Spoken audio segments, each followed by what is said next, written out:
سلام تغادلتي الموزوثيرابي نلوم معالتي مثل ما سلطنة بزعبا زي عفرت سبنا زور زلو سكا زخونة كتلت كنزاربينا مونغو سب حدار تقبر دلو كبير دخونة قلت سلزي أبزي عودزي عبي مويا نبركتون دلوا عفرت سبنا ون عبي أبركتو تقبر دلو سبيا المز المي نباخي كبلكي الماز منيخي انت يا اخي تسرحي ابز حرس سبكي انت يا بركتو اخذ قبري قدمي نابتي عبد ዝኾነ ሕቶታት ምኻድና ማለት እዩ Yeah. Thank you تخليتي يعني اللي شمي الماس سلطنة بحال سرحي كا systemic family and couple psychotherapist بقاتري أبتي daily مالتي full time أب NHS يسرح أب ناي قولت mental health مالتي family therapist خويني يسرح أفتي ترفقي زي كأن حبرة سبنا بشاريتي ناي فنان مداي ويكا بقليون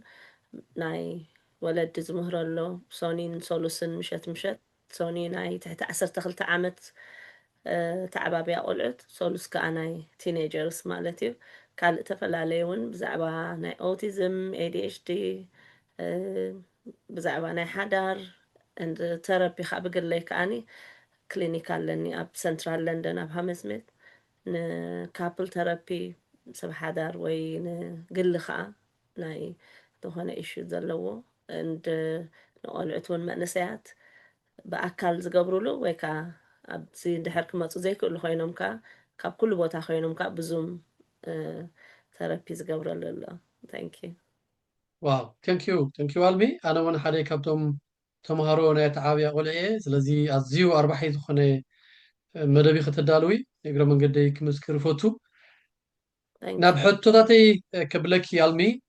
ከምዚ ንሰምዖ ዘለና ኣብዚ እዋን እዚ ዋላ ነዊሕ ዝገበረ ማለት እዩ ኣብ መንጎ ሰብ ሓዳር ኣብ ናይ ኤርትራውያን ዝግበር ዘሎ ማለት እዩ ኣዝዩ ምቅትታል ንክትሰምዖን ንትዛረበሉን እውን ዘሰክፍ ነገር ይስማዕ ኣሎ ስለዚ ነዚ ከዓ ክንገጥሞ እዩ ዘለና ማለት ብከመይ ደው ክነብሎ ኣለና ካብኡ ካብ ዝተለዓለ ኣርእስቲ እዩ ናብ ትሕቶታት መፂና ዘለና ከም ዝበልኩ ኣብ ሕብረተሰብና ምቅታል ይበዝሕ ኣሎ እዚ እንታይ እዩ እቲ ጠንቂ ትብሊ ስለምንታይ በዓል ቤትሲ ነታ ብልቢ ዘፍቅራ ወይ እውን ኣደደቁ ዝኾነት ወይ ፅቡቕን ሕማቕን ዘሕለፈ ምስኣሲ ክሳብ ንሞት ዝፈርዳ ዘሎስ እንታይ እዩ እቲ ጠንቂ ትብሊ ካብቶም መኩርኸን ካብ ትምፅኸና ኣልሚ ያ ብጣዕሚ ደብለካ ናይ ብሓቂ ደስ ካሕክሕካ ክትሪኦ ከለካ ይበዝሕ ከ ኣሎ እንዳበዝሐ ኸይድ and ሱቕ ብዝበልና መጠን ከዓ እቲ ምሕዋይሲ ኣይመፅን እዩ ሱቕ ስለ ዝበልካ ፈውሲ ይመፅን እዩ ኣብ ዝኾነ ነገር ሱቕታ መሊሱ እዩ ዘግድዶ ነቲ ሕማም ሓባእ ቁስሉስ እንታይ ኢለ ሓባእ ፈውሱ እቲ ፈውሲ ክንረክብ እንድሕር ኮይንና ክንዛረበሉ ኣለና ንዓና ከቢድ እዩ ሓቂ ዘረባ ዋላ ምሳኻ እውን ከነብሎ ነዚ ክነልዕሎ ኢልና ምስ ተበልና ብጣዕሚ ሰንስቲቭ ኣርእስቲ እዩ ግን ከዓ ሱቕ ኢልና ክንሓልፎ ዘለና ኣይኮነን ንሕና ከዓ ከምቲ ንምህር ዘለና ንስኻ እውን ናይ ኮሚኒኬሽን ትምህር ኢኻ ዓበየ ቦታ ኣብ ናይ ሰብ ሓዳር ኮሚኒኬሽን ምዃኑ ድሓለፈ ግዜ ሰርቬይ ገይረ ነይረ በዚ ድሓለፈ 5 ዓመታት ትምሃርናዮም ወለዲ ሰርቬይ ጌርና እቲ ዝለዓለ ናይ ምፍልላይ ወይ ከዓ ናይ ባእሲ ኣብ ሓዳርሲ ትጠንቅስ እንታይ እዩ ኢልና ምስ ሓተትና እቲ ዝለዓለ ቦታ ኮሚኒኬሽን ላክ ኦፍ ኮሚኒኬሽን ፅቡቅ ኮሚኒኬሽን ዘይምህላውና እሱ ቀዳማይ ካልኣይ ከዓ እቲ ኳሊቲ ታይም ወይ ከዓ ፍሉይ ዝኾነ ብሉፅ ግዜ ብሓንሳእ ዘይምሕላፍ ምክንያቱ ኩነታትና ኩላህና ንፈልጦ ኢና ኣብዚ መፂና እቲ ዘጋጥመና ነገራት ስለዚ እቲ ባዕሉ እቲ ኮሚኒኬሽን ሲ ዓብይ ፅልዋ ዘለዎ እሞ እሱ ከዓ ክንመሃሮ ዘለና ከይተመሃርካ ኣብኡ ከለካ ንፍዕ ተዛረባይ ክትከውን ኣይትኽእልን ኢኻ ኩሉ ነገር ኣብዚ ዓዲ ብፍላይ ኩሉ ትመሃረሉ ኢኻ ብፍላይ ከዓ እቲ ርእስና እውን ርእስና ከዓ ኣብዚ ዓዲ ኣብ ኤርትራ ኣይኮንና ዘለና ኣብዚ ኢና ዘለና ከምዚ ዝደለና ጌርና ክንሓስብ ኣለና ቦዲ ንሓንሳእ እቲ ቦዲኻ ብዝኸውን ምሽ ስቲል ትተሓሳስባኻ እቲ ርእስኻ እቲ ኩሉ ባህርያትካ ኣብ ዓዲ ይኸውን እሞ ሕጂ እቲ ናትካ ክስታይስ ምዝደይ ይጋጣጠም ይኸውን እቲ ደሎ ከባቢኻስ ምስኡ ዘይከይድ ሕጂ እቲ ናይ ማንድሰት ርእስና ናይ ምልዋጥ ከዓ ግድነት ከድልየና እዩ እዚ ናይ ምቅትታል ግን ሕጂ ከምዚኣ ድሓተትካያ ረፊጂ ስለ ዝኾነ ወይ ኤርትራዊ ስለ ዝኾነ ወይ ከዓ ካልእ ክስታይ ስለ ዘለዎ ይኮነን ዝቐትል እቲ ናይ ምቕታል ቫይለንስ ወይ ከዓ ዓመፅ ኩሉ ሻዕ ምርጫ ጉዳይ እዩ ናይ ባክግራውንድ ወይ ናይ ካልእ ዝተፈላለየ ምክንያታት ኣይኮን ሰብ መሪፅ እዩ ዝገብር ክገብር ከሎሲ ብካልእ ነገር ተደፊኡ ይኮነ ዝገብር ባዕሉ እዩ ክሳይ ዝገብሮ ግን እቲ ተወሳኺ ዝገብሮ ናባና ዝበዝሕ ደሎ ግን ሓደ ትሮማ ኣለና ዝሓለፍናይ ትሮማ ይብለይን ክብል ዝኽእል ሰብ ወይ ከዓ ስትረስ የብለይን ክብል ዝኽእል የብልናን ቀዳማይቲ ኣብ ካልእ ዓዲ ኢና ንነብር ዘለና ዓድና ኣይኮነን እቲ መንገዲ ማፃፃእና ኣሎ ብዓብኡ እዚ ሕጂ ዘሎ ኣማፃፅኣ ከዓ ከቢድ ስለ ዝኾነ ከዓ ፓስት ትሮማ ኣለና ሒዝናዮ ንመፅእ ሰብኣይ ሰበይቲ ናቶም ድኾነ ሽግር ሒዞም እዮም ዝመፁ እቲ ሽግር ከይሓወዮ ከዓ ናብ ሓዳር ይኣትዉ ኣለዉ ኣብቲ ሓዳር ምስ ኣተኻ ከዓ ንፈልጦ ኢና ሓዳር ስስጋዕ ክንደይ ቻለንጅን ምዃኑ ሕጂ እሱ ኣሎ ስትረስ ሽዑ ምስ መፁ ናብዚ ዘጋጥሞም ስትረስ ከዓ ኣሎ ትፅቢቶም ዝፀንሐን ኣብዛ ዓዲ ዝረኽቦ ኩነታትን በበይኑ ኾኖም ስራሕ ስእኑ መሊሶም ቆልዓ ክመፅ እዩ ከም ሰብኣይ ከዓ ንገዝኡ ከም መሓድር ይደሊ ናይ ሰብኣይ ባህሪ ንገዝኡ በቃ ፕሮቫይድ ክገብር ሰሪሕስ ንደቀይ ከብል እየ ሰሪሕስ ሕጂ እንታይ ይኸውን ኣሎ መሲልካ እቲ ካልቸር ዝፅበዮ ደሎ ትፅቢት ናይቲ ካልቸር ከዓ ኣለኹም ሰብኣይሲ መራሒ ናይታ ገዛ ኮይኑ ኣመሓዲሩ ንሰበይቱን ንደቁን ከኣሊ ወይ ብፅቡቅ ከንብር ዘይደሊ ሰብ የለን እዚ ግን ይስእኖ ኣሎ ብዝተፈላለየ መንገዲ ስእኖ ምሽ ኮንትሮል ይስእን ኣብቲ ኩነታት ሕጂ ኮንትሮል ምስኣነ እታ ሰበይቲ ሽዕ ብዙሕ ግዜ ምቅትታል ማእሲ ዝመፅእ መሲልካ ሰበይቲ ክትገድፎ ክደሊ ኮላ ይደለይካኒ ኢላ ክትከይድ ክደሊ ኮላ በቃ ሂሎስ ኮንትሮል በቃ ኮንትሮል ይስእን ኣለኹ በቃ እዚ ኩሉ ነገርሲ ፋሕብለኒ ኣሎ ዓይነት ምስቲ ኩሉ ዝመፀ ኣሎ ኦልሬዲ እቲ ኩነታት ተቐቢልዎ ዘሎ ነገር ኣሎ ስብእነቱ ኩሉ ቶታሊ እቲ ክብሩ እቲ ዝፅበዮ ዝነበረ ከም ካልቸር ክገብሮ ዘለዎ ንሰበይቱ ክገብረላ ኩሉ ነገር እዚ ተወሲድዎ ኣሎ እዚ ኩሉ ክኸውን ከሎ ከዓ መሊሳ ክትገድፎ ክትከይድ ኮላ በቃ ኮንትሮል ናቱ በቃ ቶታሊ ተወስደ ኮይኑ ስምዖ ሕጂ መብዛሕትኡ ግዜ ናይ ፓወር ናይ ኮንትሮል እቲ ናይ ምቅትታል ወይ ከዓ እቲ ቫዮለንስ ትመፅእ ብዙሕ ግዜ ብዚኣ ከይበልኳ ክሓልፍ ዘይደሊ ኣብ ሕርስን ኣብ ጥንስን እዩ ዘጋጥም ዓመፅ ወይ ምቅትታል ወይ ዝኾነ ነገር እዚ ከዓ ኣብቲ ጥንስን ሕርስን ናብታ ኣደ ዝመፅእ ናይ ሆርሞን ምቅያራት እዩ ሆርሞን ክቀያየር ከሎ ካሳውን እቲ ዋላ ጉሂድ እዩ ሓሪቑ ክመፅእ ከሎ ዘፃውር ክስታ የብላን ሓይሊ የብላን ብኸምኡ ምክንያት ኣብ ሕርሲ ኣብ ጥንሲ ዝበዝሐ እቲ ናይ ዘቤታዊ ዓመፅን ናይ ምቅትታልን ኣብቲ ክትገድፎ ክትገሊ ኮላ ዳሴት እቲ ኮንትሮል ብምሉኡ በቃ እቲ ኦልሬዲ ጠፊእዎ እንዲመፅእ ደሎ እታ ዝነበረቶ ከዓ ትኸደላ ዋው ቴንኪዩ ኣልሚ ስለዚ ካብዚ ክትብልና ፅናሕኺ ዝወሰድኩ ነጥብ ተልዩ እቲ ሓደ እቲ ሰብኣይቲ ሰብኣይነቱ ይሕደግ ኣለኹ ኢሉ ስለ ዝሓስብ ሰብኣይነቱ ከዓ ክምንዛዕ ኣይደልን ስለዚ ምስቲ ዘለዎ ትራማ ኮንትሮል ምግባር ይስአን እቲ ካልእ ቀንዲ ርእሲ ዝለዓልክዮ ከዓ እቲ መብዛሕትኡ ግዜ ዘጋጥም ኣብቲ ሕርስን ጥንስን እዩ እታ ጓል ኣንስተይቲ ሆርሞን ናታ ስለ ዝቀያየር ባህሪ ሓዱሽ ባህሪ ተምፅእ ማለት እዩ ስለዚ ሰባት ክርድእዎ ዘለዎም ኣብቲ ሕርስን ጥንስን ኣብ ዘለዋሉ ግዜ ናይ ሆርሞን ምቅያራት ከም ዘሎ በዓልቲ ቤቱ ወይ ኣብ ገርፍሬንዱ ሓዱሽ ባህሪ ክርኢ ክፅበቅ ክእል ኣለዎ ስለዚ ነቲ ሓዱሽ ባህሪ እዚ ከዓ ሃንድላ ምግባሩን ንዓ ክርዳኣ ምኽኣልን ትፅዕር ኣለዎ እያ እቲኣ መልእኽቲ ብጣዕሚ ደስ ዝብል ተንኪዩ ኣልሚ ከም ኣፀባቢለክ ሓተኪ ስለዚ እቲ ሆርሞን ናይ ምቅያር ምስ ኣጋጠመ እቲ ሰብኣይ እውን ሰብኣይነቱ ምስ ተመንጠለ ኣብ ሕርቃን ምስ በፅሐ እዩ ናብ ቀትለት ዝኸይድ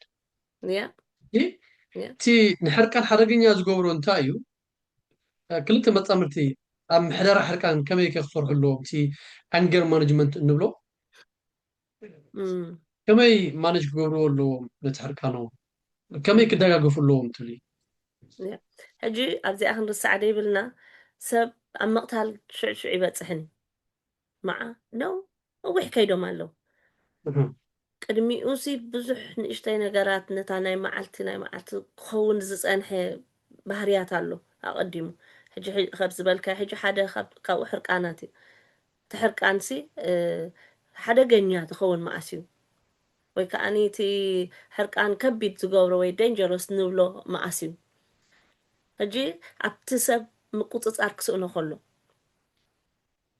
ነቲ ክስታይሲ ሕርቃን ክደጋገም ከሎ ተደጋጊሙ ከዓ ኣብ ከጥፍኣከ ክቐትለከ ከምዚ ክገብረከ ወይ ከምዚ እንተጌርኪ ወይ እንተኸድኪ ኣብኣ ትረኽብያ ሻሎ ዘረባታት ክስዕቦ ከሎ ምስኡ እቲ ሕርቃንሲ ዳይረክት ናብታ ሰብ ክኸውን ከሎ እዚ ብጣዕሚ ሓደገኛ እዩ ሕጂ እቲ ሓደ ክፈርሕ ከሎ ሕጂ ንብል ዘለና بخلتي وجن انديو نمنتاينا أنا بسوقت نزازو دلنا تيس أب نايز عدي ناي statistics نايزي تجبره بخلت شحن أسران 4 تيس عن 3% أسوقت يوم ندك نسيد أطلو imagine بخومي إنا نبلو دلنا حجي تي عمت بخلتي وجن كله انديو فلوت إزي كلتا أمز نبرو دلو it takes two to tango لهم حدا سب بخلتا أخذت حدا سب سي تروح قبل لايك اللي بتحضر نا كلتا سب ندي دلو كن أبتم قطع البتح خاجن فيزيكال محيال له تحدا بمزراب له كلتا خاب من اللاسن دققت نجارات تأكبي وزبط حيدلو حجي تي زحرق وكأتي عبي دخون زلو تحرق أنجن نابخا دفرحكا دفارة رح بك أتني أختري إخي كم زخ قبرك كتفأك بزربة كزهرب كله بك ناي نابتاسب بلخون كله تي حدا جنيانو بلو مالتي تهرقان حجي كمي غيرنا ما نجنو قبروي تهرقان راح يكونن كأتي شجر زلو تهرقان بينا يكونن تنتا شجر جن نتحرق أنس خمي غير كأخا هندل تقبرو دلخا حرق أنس نوري كلنا نحرق إنا كل سب دي حرق سبيلا كنا حرق أنو كن كمي غير يوم محضر الله أجي حرق أنوم سب أين سبيتن كافت حدا خم محضروا الزخلو قدام عيننا نفسهم كفلت الله تايد حرق أنا تايد حرق أنا ويك أنت تايد حرق أن سب أي مليسة خاني نعو خان تايد حرقه نوتيس كقبرو خلالني تورنين ساينس تملك تاتسي انت ايد حرقه وي دمص دي عاودبل وي دمص ادي عاوتبل وي دخونه ነገር انت ايد قبر دلو الى خري يالن قدم مجمره نوتيس كقبر خلالني قال اي بوز كقبرالن take a time out before دخونه ነገር مملاسي مالتي before دخونه ነገር مغباري ሳልሳይ physically calm down كون وي كرحق علني تبوز ولا بقفي غير ولا كله غير كله فيزيكالي خا كابتدو حوي عند حراقوت انيحكا ملسكا لامبا دفيخا دغددم مبالي ስለዚህ كرحق علن مالتي كال خبت خنقبرو نخل كاني صنيحنا እዚ ነገር ምስ ዝሓለ ሽዑ ፀኒሐ ክዘራረብ ክኽእል ኣለኒ ክዛረብ ከለኹ ኖት ብሌም እንዳገበርኩ ስኻኮ ኢኻ ወይ ስኽኮ ኢኺ ደይኮነሲ አንተ ከምዚ ክትገብር ከለኻስ ከም ዝተሰሚዕኒ ንነፍሰይሲ እንታይ ከም ተሰማዓኒ ክገልጽ ክኽእል ኣለኒ instead of blame ድገብር እንታይ ከም ተሰማዓኒ ብድሕሪኡ ናይ ሶሪ ምባሃሃል ግዜ ክህልወና ኣሎ ሪፔር ትገብሮ ማለት እዩ ሕጂ ኖቲስ ክትገብሮ ኣለካ መጀመርያ ተስተውዕል ኣለካ እንታይ ምዃኑ ፖዝ ክትገብር ኣለካ ወይ ኢሊ ክትብል ኣለካ ወይ ከዓ ጠጠው ኢልካ ክትሓስብ ክትክእል ኣለካ ተደይ ምሕሳብ ክንሓስብ እንድሕር ክኢልና ሕማቅ ምዃኑ ናበይ ገፅ ወስደና ከም ዘሎ ክንርኢ ኢና ምእላይ ከዓኒ ቁርብትለይ ከነስተንፍስ ነቲ ሰብ ከዓ ቦታ ክንቦ ንኽልቴና እውን ግዜ ይህበና እዩ እቲ ባዕሉ ነቲ ኣነ ከምዚ ዝተሰሚዕኒ ከምዚ ምስ በልክ እኮ አንተ ወይስ ወይ ከምዚ ምስ በልካስ ከምዚ ተሰሚዕኒ እዚ ምባል ከዓኒ ንዑ ይኮንኩን ድወቅስ ዘለኹ ወይ ንዓይ ይኮንኩን ድወቅስ ዘለኹ أنا تسمعني أتقلد له إذا خم عند حريلة حما أكون نتحدى سبسي كم نص بدلين يا خويني ريوني تعرف مودة أتاخا سوري تبهايلكا معراي ويكا أنتي ريبير مقبار كل له جن أب كم زخنبل كلنا جن نحن يبحق بفرحة واحد أي أمو ماليسوز كله جيرا خلخو زقد التخوين جن ستيل سابورت خندلي علينا راي بتعامل نتصور هون ملسي على thank you انت عايز مهراب زناي conflict resolution زبل عود له سب توبيك على communication يا تي أربعة إذا خففلو نمنت نلا تاب إنجليش أنجر كلون نخون مجمرة سب يخري ويقطع تحاري زحرة يا تحرك كان مجمرة ناب أنجر مسكدة ناب ريزنتمنت خيب نبتي إمتى مالتي يا جي إمتى نتي استفدت كاي ويستقر أخيو مسخ حيس كاي كن كل خير إمتى حاجة أنت عايز ولد تي ريفنج ولد مالتي إحنا كفدي يا أنت إمتى تاي جور حنين يبغى بدك يوصيو وسوي يحضرمو ويح خير سلازي بزيجز فيزيكالي ويكا مينتالي حنا ولا تقول نسيت يكون ورتبعتاي حنا يفصوم نمنت وفر كلس بسلام يتملس تيرا تحجي حنا يتقبل yeah exactly زغا ابوشتو كيمتا مصنحو نيشي نجر مستنكفي سبب زي بس حيله ايه yeah بلو أنا زخفافلو بحكي ثانكيو المي yeah سلازي أبقى سبات هبكتلت thank يا you ثانكيو تقليدي أبتعناتك بدعم تبطي ذات مرتناتك فتهم عندي تما هي ريخة أنا by the way graduate كيري communication يا بكده ما يزري ገና ግን እንዳበልክ እየ ዘለኹ ፕራክቲስ እንዳገበርኩ እየ ዘለኹ ኣብቲ ኣንገር ግን እቲ ሕርቃን እንድሕር ቫይለንስ በዚሕዎ እንድሕር ቫይለንስ ክብል ከለኹ ዓመፅ ምቕጥቃጥ ፊዚካል ይኹን ኢሞሽናል ይኹን ተፈላለየ እንድሕር ከምኡ ኣለዎ እንድሕር ኮንትሮል ኣሎ ኮይኑ እንድሕር እቲ ሓደ ሰብ ይፈርሕ ኣሎ ኮይኑ ብዘይገድስ ዋልቲ ኹን ወዲ ትኹን እዚ ኣንገር ኣይኮነን ስ ኢዝ ዓመፅ ኣቢዩዝ እዩ ስለዚ ኣብ ከምዚ ኩነታት ሓገዝ ይክደሉ ደለዉ እምበር ነዚ ጠጠው ኢሉ ክፅበ ይክእልን ስለዚ ክንፈላለዩ ኣለና ኣንገር ኣሎ እንድዩ ግን ዓመፅ ዝኸውን ግን ብፍርሒ ክነብር ከለኹ ኮንትሮል ክግበር ከለኹ ተደጋጋሚ ምቅጥቃጥ ገለ እንድሕር በዚሕኒ ኮይኑ ክሓስብ ክኽእል ኣለኒ ናብ ሕርቃን ጥራሕ ኣይኮነን ዝልዕሊ ሕርቃን ዝኸደ ነገር እዩ ሕጂ ኣቢዩዝ ከዓ ወይ ዓመፅ ከዓ ገበን እዩ ኣብዚ ዓዲ ምናልባት እቲኦም ሕጂ ብፍላይ ድሕር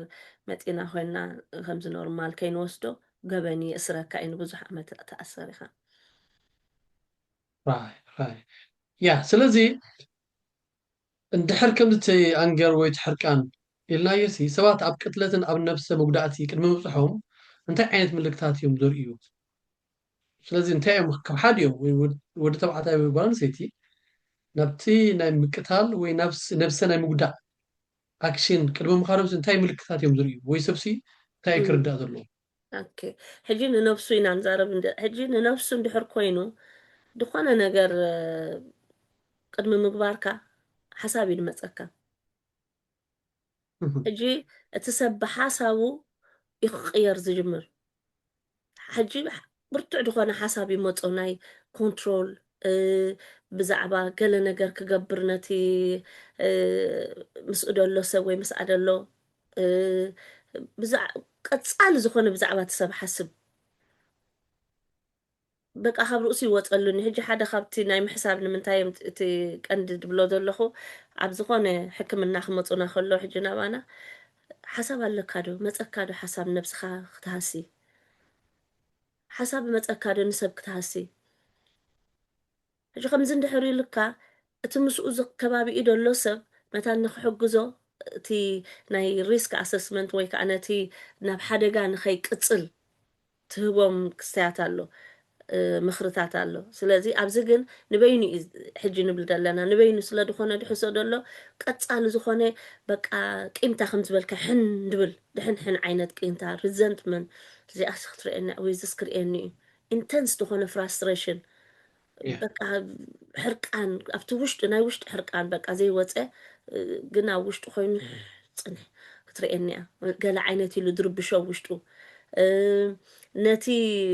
ካልእ ከዓ እንታይ ይገብር ክእል እዩ ከምዚ እንዳ ጌራትኒ ክትሪእያ ከምዚ ክገብራ ቀፃዐ ከምዚ ጌራትኒ ኣብ ውሽጡ ማለት እዩ ክትሪአኒ እያ ከምዚኣ እንዳ ጌራ እዚታት እንድሕር ደይዕሪናዮ ናብ ካልእ ከም ድቕፅል ክንፈልጥ ኣለና ትሪአኒ እያ ሶርት ኣውት ደይ ምግባር ማለት እዩ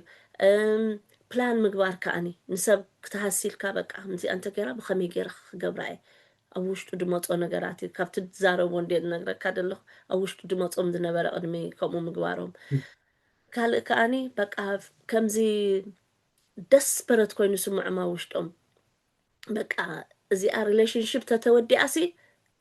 የለኹን ክነብር ኣይክእልን እየ በቃ ብዘይ ሪሌሽንሽፕ እዚ ሓዳር እዚ ወይ ከዓ እዚ ዕርክነት እዚ ዝነበረና ፍቅሪ እንድሕር ገዲፋት ንኸይዳ ሰብ ኣይኮንን ሕጂ ናይ ተስፋ ቀቢፃ ዓይነት ነገር ከምዚ በቃ ኣይኮን ድሕሪኡስ ሂወት ከምዚ የለ ኢልካ ፀልሚትካ ምርኣይ ብድሕሪኡስ ንምንባርሲ ዕላማ ከምዘይ ብሉ ዓይነት ምሕሳብ ንነብስኻ ማለት እዩ ካልእ ዘሪኦ ከዓ ናይ ባህሪ ምቅያር ዕረፍቲ ምስኣን ምስ ሰብ ዝሕወስ ዝነበረ ደይሕወስ ቴሌፎን ደልዕል ደበረ ደይልዕል ደይሓርቕ ዝነበረ ሓርቕ ርተይ ትኸውን ከምዚ ተጣራጣራይ በቃ ኣተዮ ወፀ ገለ ኢሉ ከዓ ይጠራጠር ማለት እዩ ንነብሱ ይኣምን ነቲ ከባቢኡ ደሎ ይኣምን ገለ መስተታት ዘይነበሮ መስተ ዓይነት ወይ ዝኾነ ሳብስታንስ ነገር ሓድሽ ነገር ዘይገብሮ ዝነበረ ይጅምር ወይ ከዓ ይገብር ተነይሩ ምሻሎ ማእኸላይ ድሰቲ ዝነበረ ይገድድ ደየምስ ዝኾነ ነገር ሓድሽ ባህሪ ኣብቲ ሰብ ይርአ ማለት እዩ ካልእ ከዓ ንእሽተይ ነገራት ከዓ በቃ ብንእሽተይ ነገራት ከዓ ክካታዕጅም ንእሽተይ ነገር ክጣማመት በቃ ነቲ ኣብቲ ከባቢኡ ደሎ ናብ ሕርቃን ዝወስደካ ወይ ከዓ ናብ ባእሲ ዝወስደካ ንእሽተይ ነገርሲ ቀደም ሸለል ድብሎ ዝነበረ ሸለል ኣይብሎን ማለት እዩ ከምዚ ከዓ ኸውን ማለት እዩ እስኻ እውን ናይ ኮሚኒኬሽን መምህር እንዲኻ ንዓትካ ፅቡቅ ኣልሚ ስቕታ ኸ ምልክታት እዩ ዶ ትብል እዮም ማለት ሓደ ሓደ ግዜ ስቕታስ ክነኩም ቃላት ይዛረብ እዩ ነቲ ስቕትኡ ከተንብቦ እንተደይክኢላ ወይ ከንብባ እንተደይክኢሉ ኢግኖር ገብራ ኣሎ ማለት እኮ ኢግኖር ይዋ ኢግኖር ሕጂ ኢግኖርሲ ከመይ ኦፍኮርስ እዚ ሕጂ ክብለካ ፀናሕኮ ብውሽጦም ዝሓስብዎ ዝዛረቡና እየ ትዛረብ ብውሽጦም ዝመፅኦም ነገራት ስቕ ኢሎም እዮም እኮ ደለዉ ንዓ እኮ ስቕ ኢሎም ደሎ ግን እቲ ቦዲ ላንጓጅ ግን ከርእየካ እዩ ቦዲ ላንጓጅ ግን ኢግኖር ገይርካ ኣሎ ገለቢሉካ ኣሎ ብዙሕ ነገር ኣሎ ብዙሕ እስኻ ቅድም ደይተብሎ ዝነበርካ ወይ ከዓ ገሊኡ ከዓኒ ወላ ካብ መጀመርያ ዝርኢ ኣሎ ገሊኦም ከዓ ክነግረካ ዝገድድካ ካብ መጀመርያ ወላ ዝሪኦ ነገር ኣሎ ግን እንታይ ይመስለን ኣብ ከምኡ ዓይነት ፋሚሊ ብፍላይ እንተዓብየን ንቡር ይመስለን ንቡር እዩ ሰብኣይ ከምኡ ክገብረካ ንቡር እዩ ቆልዓ ወሊዱ ምፂላ እንታይ ደኢላ ኣደይ ከምኡ ድበላን ኣሎ ቆልዓ ወሊዱ ምፂላስ በቃ ሰጥ ኢላ ክስታያ ገይራ ግን ታደ ግን ስጋዕ ቆልዕታት ዕቢያ ትፀንሕ ደላ እንድሕር ርኢና ኩለን ሃዲመን ከይደንን ቆልዕተን ምስ ዕብያ ዓቕለን ፀበን ነይሩ ማለት ኣይዛረባሉን መሻክን ገለገለ ዴታት ሓሚመ ድብላ ሓኪም ደይፈልጦ ሕማማ ሓኪም ደይፈልጦ ሕማም እንድሕር ኣሎ ተጨኒቁሎ ማለት እቲ ሰብ ገለፍቲ ከባቢኡ ደሎስ የብሎ ኣሎ ማለት ሕጂ ናብኡ ከይከድና ግን ንቡር ኮይኑ ስለ ዝስምዓ ስቑ ኢላ ትፀንሕ ማለት እዩ ትሪኦ ምሽ ከምኡ ወላ እንዳረኣየት ከላ ዝኩሉ ምልክታት እንዳረኣየት ወይ ኢግኖር ገይርዋ ከሎ በቃ ድሓን ክፅመሞ እየ ዓይነት ኢላ ክትብል ትኽእል እያ ሶሪ ተንኪዩ ኣልሚ ኣዝዩ ሓጋዝ ዝኾነ ንሕብረተሰብና ሓሳብ ክትህብና ዘለኺ እንታይ ጥቕሳ ብክርክብ እዚኣ ገዲፋትን እንተኸይዳሲ ሰብ ኣይከውንኒ ክሳብ ዝብሉ ኢልክሞ ሕጂ ምስኡ ገለ ሕቶ ቀልቂላትኒ ምክንያቱ ኣብታ ሰዓሁሞት ብፍላይ ኣብታ ዘላሁሞት ናይ ቋሕሰም ናይ ኣልፋን ኦሜጋን ኣብ ናይ ሞቱ ፋይጦምላ ዘለዉ ግዜ ብዘይ በኣሲ ዓለም ክርኢ ከም ዘይክእል ወይ ካልእ ዓለም ከም ዘየላ ኮይኑ እዩ ዝረኣዩ ዘሎ ስለዚ ኣብ ክንዲ ምስ በዓልቲ ቤቱ ብሰላም ተፈላለዩ ካልእ ዓለም ዝርኢ ወይ እውን እቶም ዘለዎም ቆልዑ ብሰላም በብ ዘለዎ ኣብ ክንዲ ተዕብይዎም ደቆም ናብ ዘኽትምና ይፈርድዎም ኣለዉ ናብቲ ዝኸፍአ ናይ ነብሲ ምቅታል ከዓ ይኸዱ ኣለዉ ማለት እዩ ስለዚ እዚ ስለምንታይ እዩ ዝኸውን እንታይ ስለ ዝጋርዶ ዘሎ ኣብቲ ናቱ ማይንድ እዩ ካልእ ፀሓይ ክርኢ ዘይከኣለን I think still ከምኡ ናብኡ እንዲና ክንከይድ እቲ ብሻሎ ኩላህና ክንዓቢ ከለና ንፅበዮ ንምንዮ ሓዳር በቃ ብካልቸር ዝመፀ ነገር ኣሎ ብሃይማኖት ዝመፀና ኣሎ በቃ ክፋታሕ ይብልካን ሕጂ ፍትሕሲ ከምዚ በቃ ከቢድ ነገር ከቢድ እንድዩ ግን ብድሕሪኡ ከዓ ናብራኹም ሂወት ከምዘየሎ ዓይነት እቲ እዚ ግን እቲ ናይ እምሮ ጥዕና እውን ኣሎ ናይ እምሮ ጥዕናሲ እቲ ካፓሲቲ ናይ ሬዚልያንስ ወዲቕካ ምትሳእ ከም ዘሎ ደይ ምፍላጥ ሬዚልያንት ደይ ምዃን ሕጂ እሱ እንታይ ይጠቕመካ ሕጂ ዋላ እቶም ሕጂ ኣወዳት ዘለውና ደቅናሲ እቶም ኣወዳትሲ ኢትስ ኦኬይ ምርጫ ኣለዋ ጓል ክንብሎም ኣለና ኣይደሊን እየ ክትብለካ ትኽእል እያ ክንብሎም ኣለና ክፈልጡ ኣለዎም ኣይደሊን እየ እንተበለት ኢትስ ኦኬይ ናይ ዓለም መወዳእታ ኣይኮነን ካልእ ክትረክብ ትኽእል ኢኻ ሜይቢ ንሳ መጋጥምትኻ ኣይኮነትን ትኾን ኣጋጣሚ ጌጋ ምርጫ ጌርካ ክትከውን ትኽእል ኢኻ መጋጥምትኻ ኣይኮነትን ካልእ ነገር እሳ ከዓ ካልእ ክትረክብ ንዓ ኣብ ሰላም ከፋንዋ ንሱን ብሰላም ናብ ካልኡ ክኸይድ ዋላ ብከማን ዕርክነት ይኹን ኣብ ሓዳር ይኹን ዋላ ዕርክነት እንዲና ንብል ዘለና ዕርክነት ሕጂሲ ብሓንሳእ ነብሩ መሊኦም እዮም ብሓንሳእ ዝነብሩ ቃል ኪዳን ከይኣሰሩ ከለዉ ኣብዚ እውን ኣጋጥሚት ናይ ምቅትታል ግን ኣብቲ ቅድሚኡ እዚ ሕጂ ክንዛረቦ ፀናሕናሲ እቲ ኖውሌጅ ዘይ ምህላው እዩ ሬዚልያንት ደይ ምዃን ኢሞሽናል ኢንተሊጀንስ ከዓ ደይ ምህላው እቲ ናይ ስምዒት ብልሒ እንድሕር ኣለዎ ሰብ ድኻሙ ፈልጥ እዩ ሓደ እንታይ ክብል ሰሚዐዮ ናይ ዲቮርስ ሎየር እዩ ሕጂ ናይ ዲቮርስ ሎየር ብጣዕሚ እዮም ዝፈልጡ ናይ ሓዳር እንታይ እዩ ዝበሃል ብጣዕሚ ንዖም ሰምዖም ብጣዕሚ ድገርመካ እቲ ሰብ ንምንታይ ከም ድፈላለ እንዲኦም እቲ ቀንዲ ዝዛረቡ ሕጂ እንታይ ኢሉ ግን ንሱ ባዕሉ ተፋቲሑ እዩ እንታይ ኢሉ ግን ፃዕዳ እዩ ሕጂ ናታቶም እንታይ ድፈትዎ እቲ ካባና በሊፆም ገለ ደይኮኑ ኢሞሽናል ኢንተሊጀንስ ኣለዎም እቲ ናይ ስምዒቶም ዝፈልጡ እዮም ሕጂ እንታይ ኢሉስ ሰበይተይስ ብጣዕሚ እየ ድፈትዋ ጥዒት ሰበይቲ ፈቃር ተኽብረኒ ወላ ሓንቲ እዚኣ ከውፃላ ይክእልኒ ኣነ ግን ተሓዳር ኣይከኣልክዎን ኢሉ ኣነ ሕጂ ተፈልያ ካልእ ሰብኣይ ከመይ ዝመሰለ ረኸይባ ኢልካ እሱ ፅቡቅ ገይሩ ሒዛ ኣሎ ንዓኣ ዝኸውን ኣነ ግን ንሓዳር ዝኸውን ኣይኮንኩን ንፉዕ ኣቦየ ኢልካ ሓዳር ግን ዝኸውን ኣይኮንኩን ሕጂ በበይንና ኮይና ግን ደቅና ፅቡቅ ንዕብለና ኢሉ ብሰላም በቃ ደስ ኢሉ ንሳ ፅቡቅ ትነብር ኣላ ኣነ ግን ኣይከኣልክዋን ተሓዳር ንሓዳር ኣይከውኒ በይነይ ኮይነ ደቅና ዓብዮም ኢልና ፅቡቅ ደቅና ኩሉ ነገሮም ብሓንሳእ ኮይና ደስ ኢሉና ተሰማሚዕና ንዕብለና ሕጂ እንታይ እዚ ስምዒታዊ ብልሒ ሓደ ካብኡ እንታይ እዩ ድኻምካ ምፍላጥ ኣንስ በቃ ምንፉዕ ኣይኮንኩን ከምኣ ክንብል ኣይንኽእልና ንፉዕ ኣይኮንኩን ወይ ኣብዚ ክእለት የብለይን ገለ እንተይልናስ ከምዚ ውድቀት ጌርና ንወስዶ እዚ ግን ውድቀት ኣይኮነን እዚ ብልሒ እዩ ናተይ ድኻመይ ክፈልጥ ከለኹ ብርታዐይ ክፈልጥ ከለኹ ናይ ሰብ ከምኡ ክፈልጠሉን ክርዳኣሉን ከለኹ ፕላስ ከዓ እቲኣ ጓል እቲኣኻ ሓፍትኻ ክትከውን ከም ምዝካር ኣዴኻ ምዝካር ጓልካ ገሊኣቶም ንጓልካ ከም ዝተዘጋጥማ ስታይ ትብል ተይልካዮም ኖ ኖ ኖ ኖ ኖ ጓለይ ስጡዒ ሰብ ኣይፍጠረላ እሞ ከምቲ ንጓልካ ክትኮን ደልካ ከምቲ ንሰብሲ ከምኡ ከዓ ደይ ምሕሳብ ብል ኣነ እቲ ካብቲ ካራክተር ናይቲ ሰብ እየ ዝብል ወቲ ሰልፍ ኣዌርነስ ዝበሃል እቲ በዓል ንቕሓት ወላ እቲ ኢሞሽናል ኢንተሊጀንስ ዝብልክዮ ስምዒታዊ ብልሒ እሱ ስለ ዝጎድል እዩ እውን ሽግር ዝመፅእ ዘሎ ኢለ እየ ዝኣምን ኣነ እውን ምክንያቱ ኣነ ድኻመይን ሓይለይን ዝፈልጥ እንድሕር ኮይነ በቲ ድኻመይ እንድሕር በዓልቲ ቤተይ ትመፀኒ ሃልያ ንድኻመይ ክቕበል እየ ኣነ ስለዚ ኣብቲ ድኻመይ እሳይ ሓይሊ ክትኮነኒ ኢለ ክፅበ እየ ማለት እዩ ሰብኣይ ኢለ ጥራይሲ ናይ ሰብኣይ ኣብ ኩሉ ክኸውን ኣይክእልን ኣይኮና ኣብቲ ሓይለይ ከዓ ተሓይለይ ስለ ዝሪኦ ዘለኹ ኣትቕበለኒ ምህለዋኻ ይኩርየ ሕጂ ከምዚ እንድሕር ኮይኑ ካብዛ ሕቶ ኸውን ገለ ሕቶ ክፈጥር ክኢለ ኣለኹ እንድሕር እሱ ሰልፍ ኣዌርነስ ዘይብሉ በዓል ንቕሓት ዘይብሉ ንኣብነት እንድሕር ኮይኑ ድኻሙ ዘይፈልጥ ኮይኑ ማለት እየ እቲ በዓል ቤታ ኣበየናይ ናይ ስምዒት ምስ በፅሐ እያ ሸለል ክትብሎ ዘይብላ ምክንያቱ ዘሰክፈና ዘሎ ቅትለት እንድዩ ትፍትሕ ፅቡቅ እኳ እንተዘይኮነ ምስ ናይ ቅትለት ክንወዳደር ከለና ግን ይሓይሽ ንብሎ ማለት እዩ ሕጂ ኣብዚ ንኸይመፅእ ሲ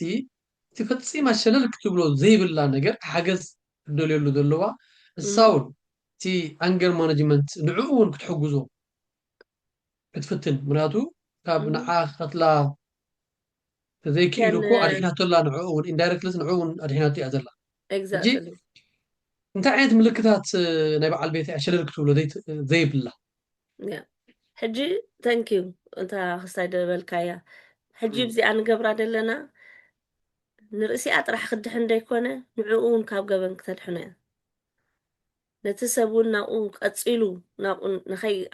قتال نخي بتصح حدا حجي تنسى نتي warning ساينس نتي ريد فلاج بلو زمعدي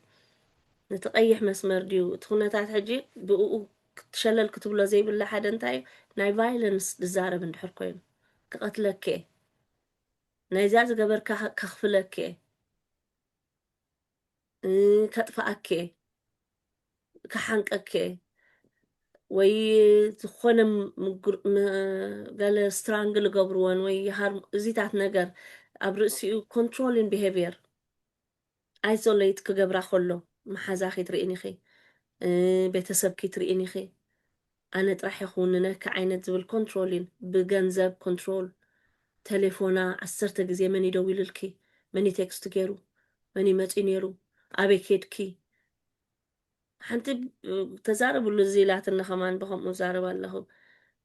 ክዳን ቀይራ ክትወፅሲ ሕጂ ኸነቲኦም ሰብኡት ክዲ ክትረኽብም ስራሕ እኳ እትኸይድ ክዳን ቀይራ ክትወፅእ ደይ ትኽእል ክዳን ኖርማል በቃ እንድሕር ገይራ እቶም ደቃስ ፈሊጦም ማሲ እጂ ከምዚ ኸይብለክ ዳኣብሎ በቃ እቲ ክዳውንቲ ክሲ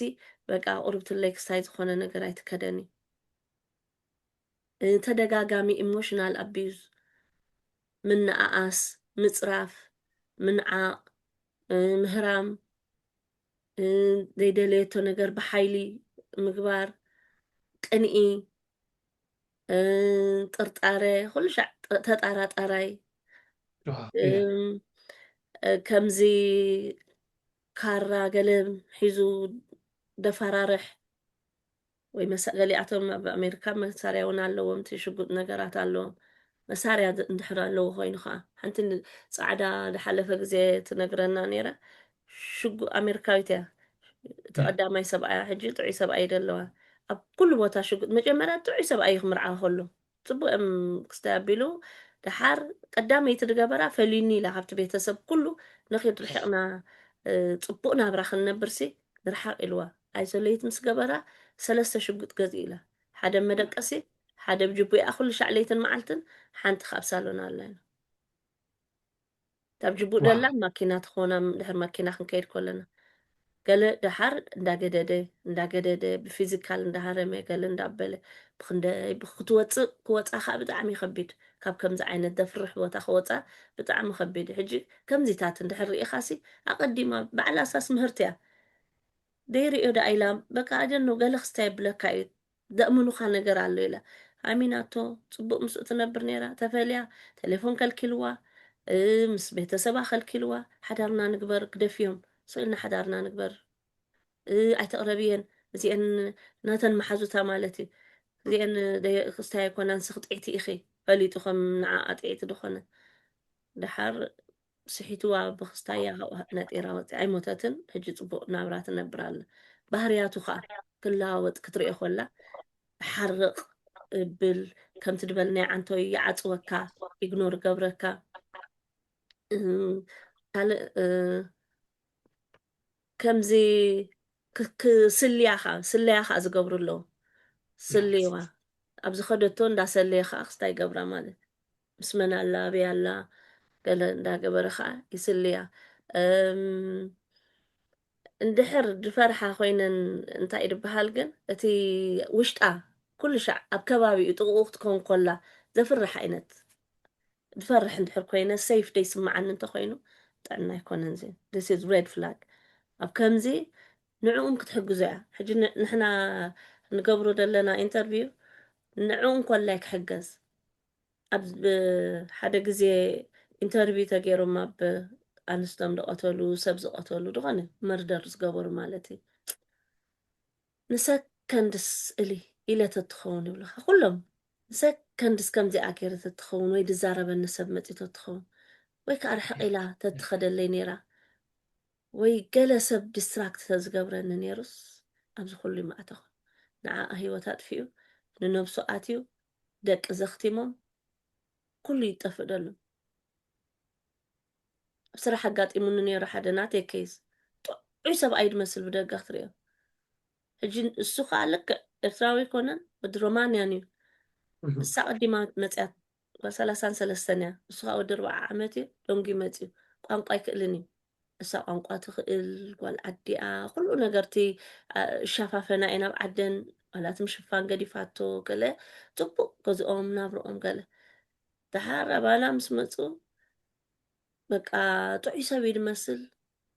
بارنتين قالوا مهارو لهم تبعيلهم بارنتين تماهيرهم زبالو خابتا جروب دحريو جن تم قول عنتايلهم قد كيت قلنا قليلهم أنقر جنيرو تأنقر عنتايل قوقات أوريك على قانقا يكلني قانقا ساعات ترجمولو سراح الساعات سرح كركبا يكلني قانقا سلا زي بلو دوكو قربت الليتو قانقا نسوم قديممو سلا زمصو كنعوا جميرهم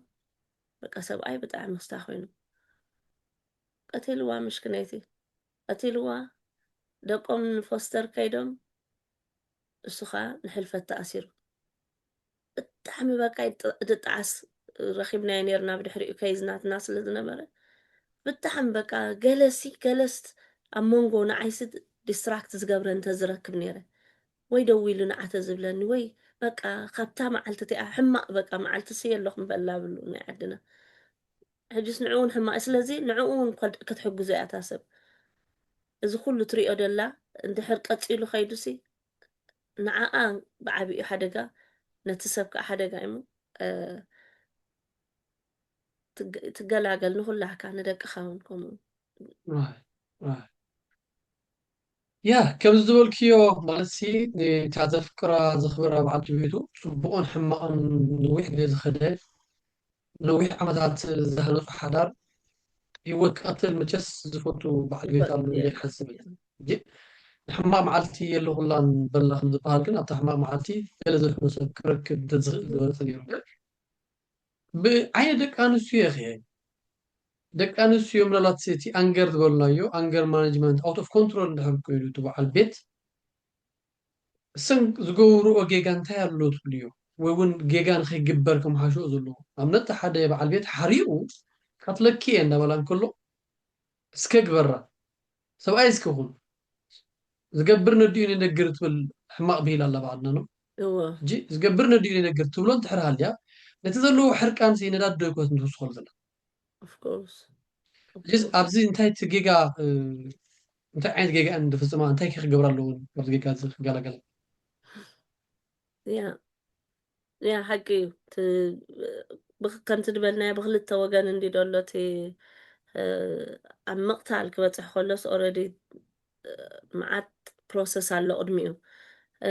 قدامي اتجيجا زقبرو خمس حجي خنبلو تقلنا حنا اتي ريد فلاجز ويك اتي قد ايح مسمرات قاله مينيمايز من مو حد اي ستريس كوين يدخل اي امولي اخو قد فايو قد فايو دحانكم يلو اي ستريس كوين الله با امولي قد فايو داي بداقي يخصا يدبل مبرد انجو عينت زيتات نجر من نت نجر سي كم نيش نجر غير كاميرا كال خاني كم زي ناسي سبعين حرقان سخو قطاطر ادلا كم زي بعلاتنسي بقى بهريو قيرس نت نجر كعريو يا عينت سب كنت قيرو يتخلنها لنفسها حرايتي ابروتش كاتي قبر ملسنات كاخد قير تخلخها نود سب جن أخل سب نولادنا همان خنقيرين خناتنا هناجن كم يجرنا أكشن نواسه كم يجرنا ريسبونس نجبر خنقيرنا خينا إذا حد جاها كغيره إيه نسبي تخت كيرا يدخل نسب أي خت كيرا يدخل غيره إيه بحال نجرينا unless نسخاجن أتي كبل كله حر كلش كم يجرا من لسكن ناتيجن كوكوت أرخلي كال arguing back أفتي كبيد وأنا بتحوي خلو لامبا مفساس تملس كاز جبرة أبي إلكا خلو شعمس بلكا عينت تملس كان عقوسي من أسن أبتدلو فتوعي نجار مالتي زي حجي طبب زي بلو خستايو رس نخلص كم تعنتو يدبل ناس أبرس نسألي تبلو اللمبر أبرس نس ماليس كاختاي تقبرني خا إذا خاني بتعمي حاجة جنيا فاللي أب domestic violence ننزار بدلنا أب كم زعين بدلو سب ماليس كا زحرق نجار خاص الكا خاص خمسي خاص قال إخا دبأسه أنا خستاي دقبرنا مالتي unsafe ካልእ ከዓ ፈሪሕካ ስቕ ምባል እውን ንሰብከይ ነገርካ እቲ ኩነታት እንዳፈለጥካስ ንዝሕግዘካ ሰብ እንዳሃለዎ ከሎ ንሰብከይ ተዛረብካ ስቕ ምባል በቃ እዚ ባዕሉ ከዓኒ ነቲ ነገራት ሓገዝ ደይምድላይካ መሊሱ መግደዲ እዩ ንዑ ናይ ትሕግዞን ኢኻ ደለኻ ሓገዝ ክትሓትት ከለኻ እኮ ንዑ ኮላይካ ሓገዝ ደልየሉ ደለኻ ንነብስኻ ጥራሕ ኣይኮነን ንዕኡን ካብቲ ሕርቃኑ ኣንገር ማኔጅመንት ዝምህሮ ሰብ ይደሊ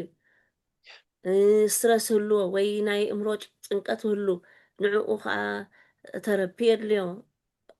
ዝኾነ ነገር ከድልዮ እዩ እጅስ ንዕኡን ኮላይ ንዓኻ ከዓ ንደቅኻን ነብስኻን ከዓ ሰይፍ ትገብር ብፍላይ ቆልዑት እንደለዉ ከዓ ናይ ብሓቂ ክንጥንቀቕ ኣለና ቆልዑ ስለ ዘለዉ ንሲ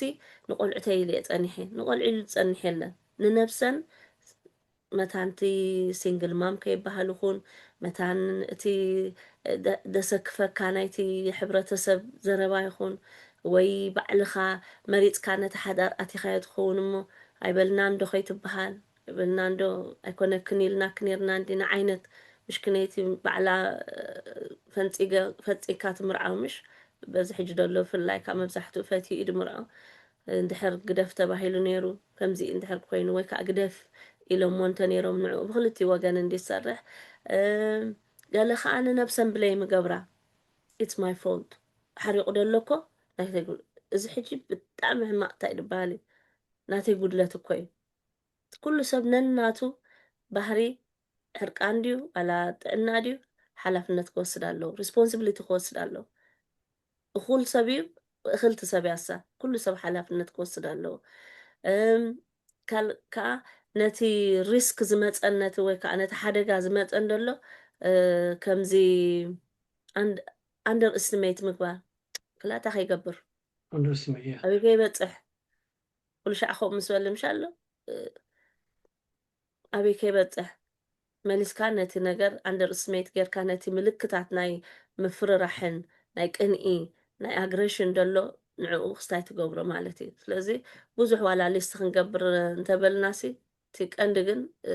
እዚታት ኮይኑ ስማዓና እዩ ታንኪዩ ኣዝዩ ብሉፅ ሓሳብ ከም ኩሉ ግዜ ኣልሚ ወል ኣብ ናይ ትምህርቲ ክንታይ ትብል ማለት ሲ ዝናትና ብፍላይ ዝናተይ ምዕራፍ ዝናተይ ወለዶ ኣቦ ወላዲ ዝንበሪ ኣቦ ዘይብሉ እዩ ክብል ይደፍር እየ መብዛሕትኡ ምክንያቱ ኣቦን ወላድን ሲ ፈላለይቲ ወላዲ ዝበሃል ባዮሎጂካሊ ዝወልደካ እዩ ኩሉ ሰብ ወላዲ ክኸውን ይኽእል እዩ ኩሉ ሰብ ግን ኣቦ ክኸውን ኣይክእልን ገለ ብናይ ግዜ ዘይምርካብ ክኸውን ይኽእል ግዜ ከዓ ብናቱ ሕምቀት እውን ክኸውን ይኽእል ማለት እዩ ስለዚ ምዚ ናይ ኩነታት ሃገርና መብዛሕትኡ ኣቦታትና ቦታታት ምዃኖም ካልእ ካልእ ዝወለዶ ሰብኣይን ሰበይትን ወይ ኣቦኦምን ኣዲኦም ይህን ይህን ተባሂሎም ሽግር ክፈትሑ እዮም ኣይፈልጡን ወይ ሪና ይፈልጥ ንኸውን ስለዚ ከምዚ ዝዓበየ ወለዶ ዝኾነ ዘጋጥሞም ኮንፍሊክት ንምፍትሑ ኣሸጋሪ እዩ ዝኸውን ኣክሽን ናብ ምፍፃም እዩ ዝቃድም እቲ ፕሪማሬጅ ኮርስ እንታይ እዩ ሓዳር እንታይ እዩ መርዓ እንታይ እዩ ምንባር ዝብል ተዝወስድዎ ኸ ከመይ ፅቡቅ ይመስለክ ይኸውን ኣብዛ ዓዲ ብዙሕ ፕሪማሬጅ ኮርስ ውሰድ እዩ እንታይ ክትብልና ትኽእል ብዚ ያ እቲ ደዓበየ ዳእሱ እንድዩ እቲ ሕጂ ዝኾነ ነገርሲ በዓል ሶሪ እንከለ ኮይናል በዓል ኩሉ ካልእ ነገር ስራሕና ሕጂ ኣነ ንሰርሖ ንስኻ ትሰርሖ ሲ ተማሂርና ላይሰንስ ወሲድና ሓሊፍና ክንሓልፍ ከማን ኣለና ደይሓለፉ ተሪፎም እዮም ሓሊፍና ኢና ንኣትዎ ሓዳር ግዳ ናይ ዘለኣለም ናይ ኩሉ ሻዕ እሞ ክልተ ሰብ ዓበይ ነገር ዝኾነ ነገር ክቡር ቆልዑ ትዕብየሉ ባዕላ ተሓዳርሲ ከም ሓዳር ዝኸብር ነገር የለን ብሉፅ ዝኾነ ዋላ ብኣምላኽ ይኹን ብኩሉ ብሕጊ ይኹን ብኩሉ ሲብ እታ ሓዳር እያ ባዕላ ንእሽተይ ዝኾነት ኦርጋናይዜሽን ከም መንግስቲ በላ ተሓዳር እዚ ደኣክል ግን ولا حنت خي قبرنا نأتو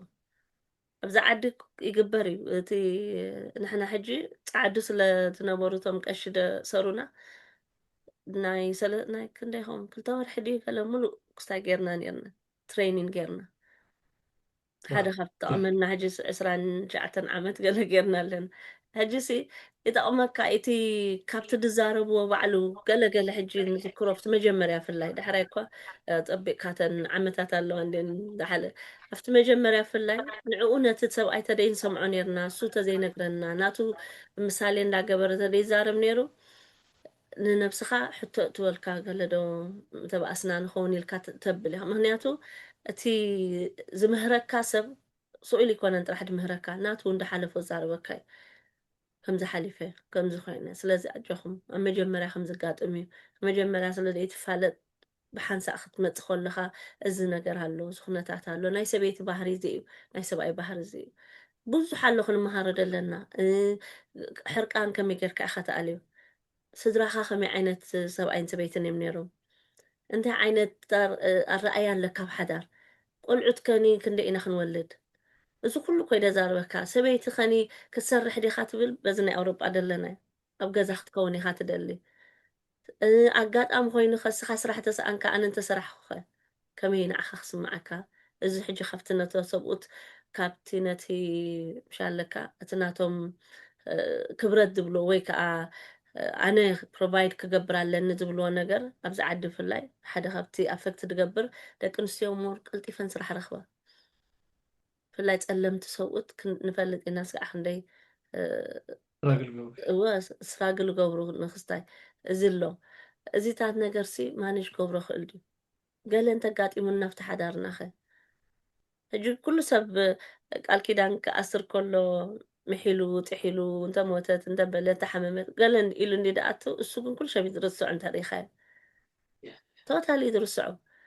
እዚ ክርስቶስ እሱ ጥራሕ ከማ እንተዘኪርናዮ እኮ ፅቡቅ ክስታይ መበልና ነርና ግን እቲ ሳይን ንገብሮሲ ናብ ውድእ ነገር ንኣቱ ደለና ጌርና ኢና ሳይን ንገብር ወይ ከዓኒ for the day ነታ መርዓ ቤሎ ጌርና ክንሓልፋታ መርዓ ኢልና ከዓ ገለ እዋን ከዓ ናይ ቁልዕነት ከዓ ንኣትወሎ ወይ ተመሪዓ ክበሃል ወይ ክወልድ ስለደለኒ ሕጂ ንምንታይ ምርዖ ኣለኹ ዋይ ምርዖ ኣለኹ ፈሊጠ ሓሲበ ነቲ ድምርዓው ከዓኒ ብሓገዝ ደየ ድመፆ ደለኹ ክሕግዘኒ ለደ ከምዚ ብዙሕ ነገር ኣሎ ሕጂስ ኩሉ ኣቐዲምና ክንፈልጦ ዘለና ፈሊጥና እንተንኣቱ ኣነ እንታይ መርፅ ተማሂሮም ፈልጥ እየ ተማሂሮም ዝገደፍዎ መርዓ ነይሮም ኣይንኸውን ኢና ኢሎም ክልቴና ፍፁም በበይኑ ኮይኑ ዕላማኻ ሓደ እንድሕር ደይ ኮይኑ ፕላንካ ራእይኻ ኩሉ ነገርካ ሓደ እንድሕር ደይ ኮይኑስ ከመይ ጌርካ ኢኻ ሞ ክልተ ሰብሲ ከይተሰማምዑ ብሓደ ክኸዱ ይኽእሉኒ ሕጂ እዚታት እውን ልሙድ ተዝኸውን ንብል ኣነ ከምዚ ግድነት ተቆፂሩ እንድዩ ግድነት ከምዚ ኮይኑ እንድዩ ግድነት ኣይኮነን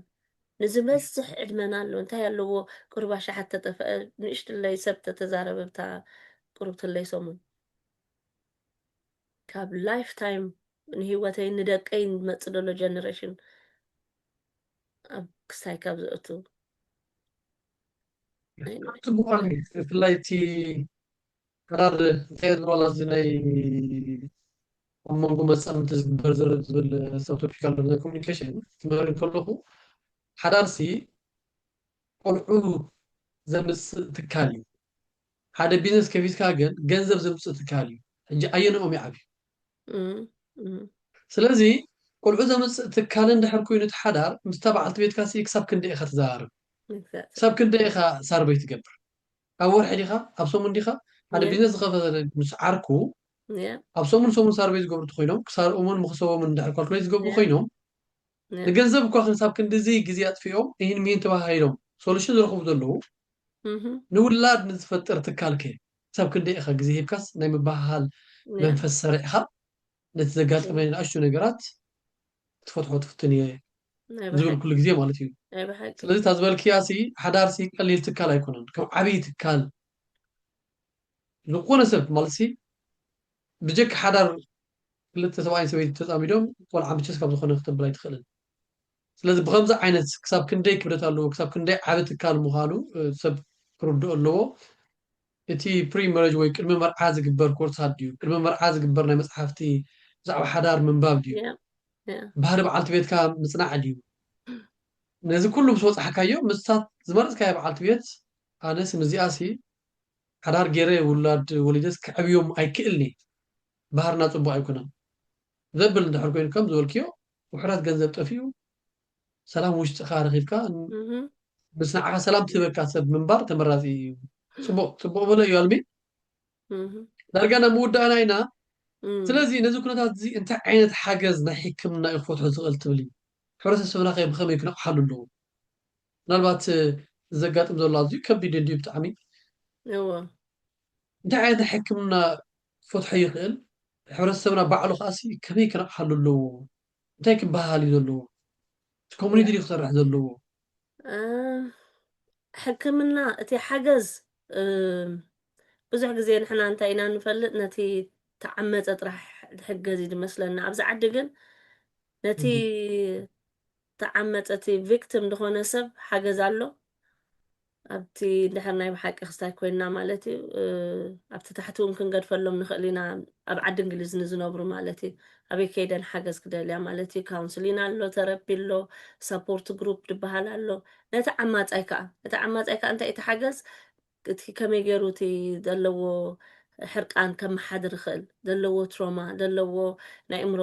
ደይመቕሳንዲ ገለ ከመይ ገይሩ ክዕርዮ ይኽእል ንክልቲኦም ዝኸውን ከዓኒ ከም ሕብረተሰብ እንተኮይኑ ትምህርትታት ኢና ክነጋጥም ኮሚኒኬሽን ስኪልስ ናትካ ባዕሉ ብዓብዩ ሲ እቲ ናትካ ኮርሲ ንሰብ ሓዳር ክንደይ ሰብ ሓዳር ኣለዉ ኣብኡ ስለ ዝኣተው ኣኸለዉ ክሳይ ድኾኑ ማለት እዮም እቲ ኮሚኒኬሽንና ደይ ጥዑይ ከም ፀንሐስ ሕጂ ተረዲእና ስኢልና ኢና ንጋጮ ነርና ኢሎም ክስታይ ዝገብሩ ኮሚኒኬሽን ስኪልስ ትምህርቲ ክመሃሩ ከም ዘለዎም እቲ ኮንፍሊክት ሪዞሉሽን ኣብ ኩሉ ኣሎ ኣብኣና ኣሎ ኣብ ናትኩም ትምህርቲ ኣሎ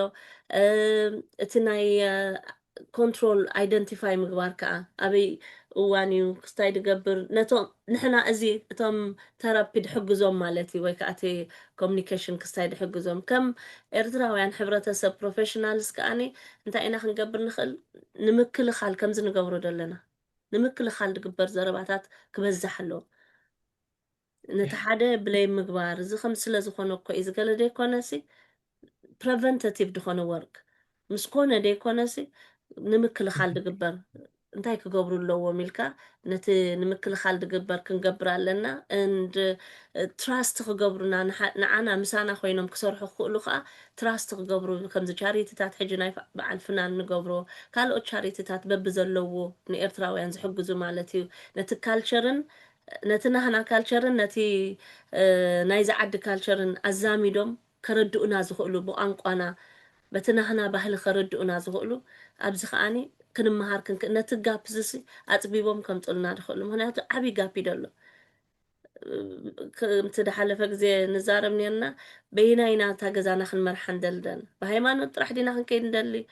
ብባህሊ ጥራሕ ዲና ክንከይድ ንደሊ ዋላስ ቶታሊ ከም እንግሊዛውያን ኮይና ኢና ክንከይድ እዚ ከዓ ደይከውን ነገር ከም እንግሊዝ ጥራሕ ኮይና ክንከይድ ኣይንኽእልና ኦረዲ ናይ ባህልና ስለ ዘለና ኣይና ኢና ከም ናህና ንወስድ ኣይና ካብቲ ናይ ዝዓዲ ንወስድ እቲ ሕጊ ከዓ ግድነት ከዓ በዚ ሕጊ እዚ ክንከይድ ኣለና እቲ ሕግታት ኩሉ ከነኽብር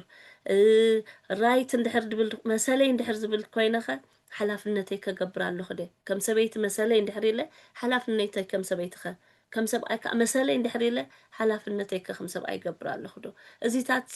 እቲ ዝምህር ደሎን ተማህረብ ዝኾይኑ ነቲ ቋንቋ ዝፈልጥን ባህሊ ዝፈልጥን ይኽተሓላልፈሎም ድኽእል እሶም ከዓ ክመሃሩ ክኽእሉ ኣለዎም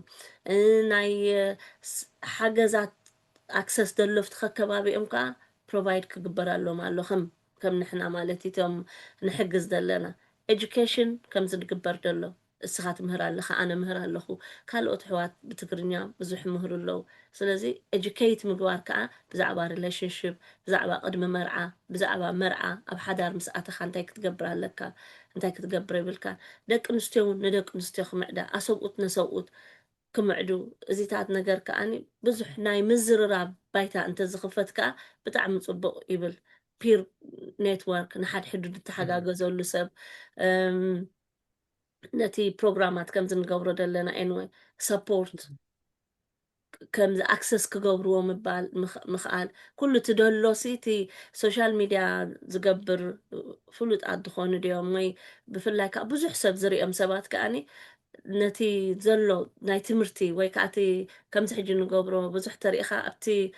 ናይ ብሓቂ ትምህርቲ ደሎ ኣይኮነን እቲ ህዝብና ዝፀንሕ እንድሕር ኣስተውዒልካ yeah, ኣብቲ yeah. ሰሓቅ ፀወታ ላግፂ ዘለዎ ሂወት ግን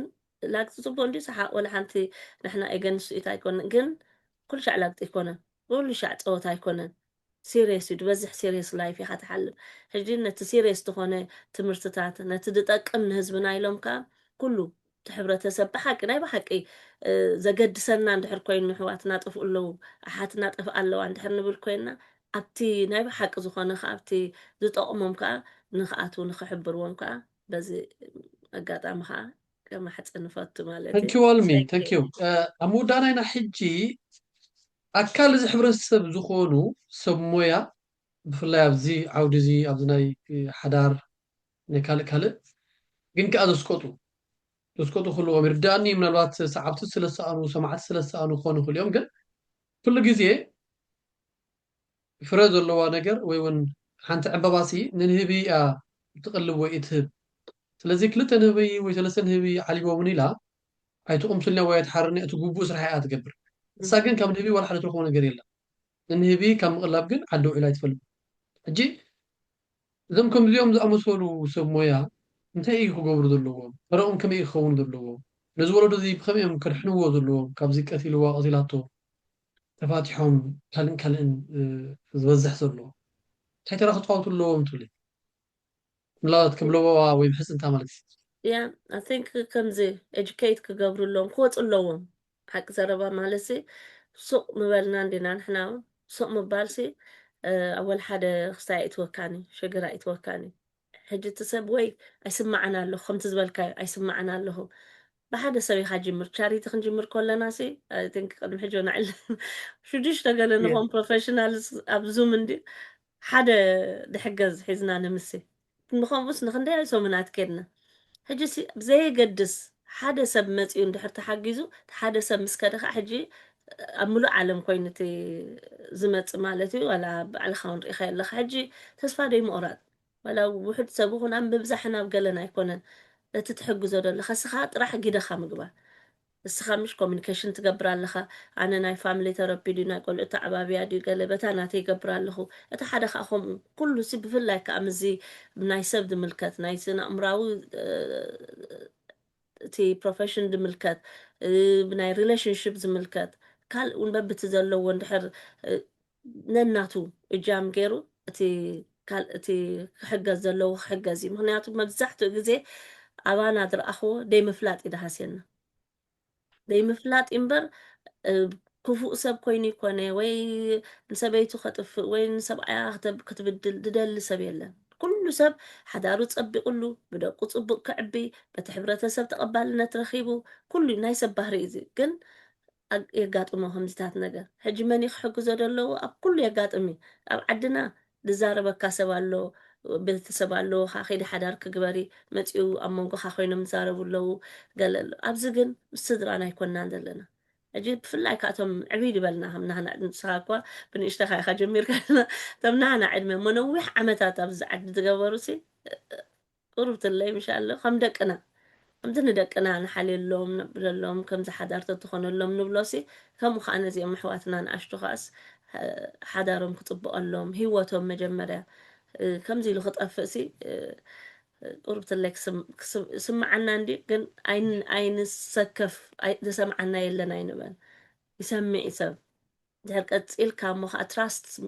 ከምዚ ኣምነካ ክትገብሮ ኣለካ ሓደ ናይ ትሮማ ምልክት ሰብ ክኣምን ኣይክእልኒ ብትሮማ ድሓለፈ ሰብ ወይ ትሮማ ዘለዎ ስለዚ ንኸኣምነካ ግን ንስኻ ኢኻ ክስታይ ክትገብረሉ ዘለካ እቲ ደሓንየ ደለኹ ትብል ዘሎ ሰብ እሞ እቲ ፕሮፌሽናል ሲ ተዝነቅሕ ይብል ተዝዛረብ ሱቕ ኣይንበል ኩላህና ከዓ ነዚ ኩላህና ኮይና ከዓ ዓመፅ ሲ ገበን ኢልና ክንኩንኖ ከዓ የማሕፅን ማለት ዓመፅ ገበን ኢልና ክንኩንኖ ኣለና ኩላትና ናይ ብሓቂ ኣልሚ ተንኪዩ ስለቲ ዝፀናሕና ግዜ ኣዝዩ ደስ ዝብል ግዜ ነርና ክቡራት ተኸታተልቲ ኣልሙዛ ቴራፒ إذا أنت فتيهم شير لايك سبسكرايب بمقبار أبلات نايزي channel كونو نلماد كتر هو تدولي وسباتك أبتحتي أبتبايو خنقل فالكبينة الماز فاميلي ثيرابي and the marriage counselor أتهب بقانكو أنا بقانكو أدينا مالتيو